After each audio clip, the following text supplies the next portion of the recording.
മുഖവരിയില്ലാതെ കാര്യം അങ്ങ് നേരിട്ട് പറയാം. എന്റെ ഭർത്താവിനെ വഴിതെറ്റിക്കുന്നത് നിങ്ങളാണ്. മനസ്സിലായില്ല.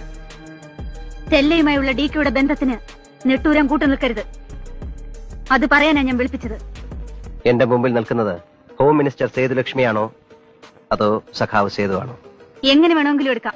ഹോം മിനിസ്റ്റർ ഓർഡർ ആണെങ്കിൽ അത് കേൾക്കാൻ നെട്ടൂരാൻ നിങ്ങളുടെ ഓർഡറിലേ അല്ല.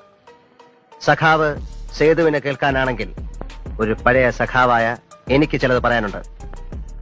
എനിക്കോ ഡികെക്കോ പാർട്ടിക്കോ തള്ളിക്കളയാൻ പറ്റുന്ന ഒരു ബന്ധമല്ല ഡികെക്ക് സ്റ്റെല്ലയോടുള്ളത്. എന്തിന്? സേതുവിന് പോലും. സേതുവിനറിയാമോ, ഡികെ ജയിലിൽ നിന്നിറങ്ങി സേതുവിനെ കെട്ടുന്നതിന് മുമ്പ് സ്റ്റെല്ലയെ കണ്ടിരുന്നെങ്കിൽ ഡികെ സേതുവിനെ കെട്ടാൻ ഞാൻ സമ്മതിക്കില്ലായിരുന്നു. അതൊന്നും എനിക്ക് കേൾക്കണ്ട. നെട്ടൂരാൻ കൂട്ടു നിന്നില്ലെങ്കിൽ ഡികെ ആ വീട്ടിൽ പോവില്ല. പോവും സേതു. സ്റ്റെല്ല പ്രസവിച്ച ഡികെയുടെ മകൻ ആ വീട്ടിൽ വളരുന്നുണ്ട്. തീർച്ചയായും ഡികെ പോകും. ഞാൻ കൂട്ടുനിന്നില്ലെങ്കിൽ കൂട്ടുനിൽക്കാൻ മറ്റു പലരുമുണ്ട്. അവർ ഡികെ ഒറ്റുകൊടുക്കും. ഈ ബന്ധം നാട്ടിലറിയും. ഡികെ നാറും. കണ്ണനും ഡികെയുടെ സുഹൃത്താണ്.